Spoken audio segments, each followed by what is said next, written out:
ज्ञानाभयप्रदानेन पाहि सर्वान् महारथे। कोटिसूर्यप्रतीकाते विष्णुमाये सुधाकरे ज्ञानाभयप्रदानेन पाहि सर्वान् महारथे। मन्दस्थिते चलीके मोहिनी परमेश्वरी ज्ञानाभयप्रदानेन पाहि सर्वान् महारथे। खड्गशूलशिरःपात्र रते भक्तवरप्रदे ज्ञानाभयप्रदानेन पाहि सर्वान् महारथे।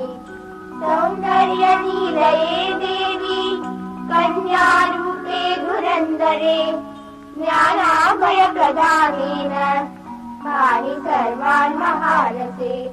गन्धकुङ्कुमपुष्पादि मङ्गलद्रव्यपूजिते ज्ञानाभयप्रदानेन पाहि सर्वान् महारथे। शरणागतभक्तानां दुःखक्लेशविदारिके ज्ञानाभयप्रदानेन पाहि सर्वान् महारथे। सर्वसम्पत्प्रदे माते सर्वसौभाग्यदायिनी ज्ञानाभयप्रदानेन पाहि सर्वान् महारथे। भूतप्रेतपिशाचादि रोगबाधाविदारिके ज्ञानाभयप्रदानेन पाहि सर्वान् महारथे। देवादिदेवा प्रभुवासुदेवा मानुषि ज्ञानी दासांचि सेवा अभयानकेरे श्रीबालकानि क्षमा करावे जगत्पाल स्वामी। सदा सर्वदा योग तुझ्या घडावा तुझे कारणी देव माझा पडावा।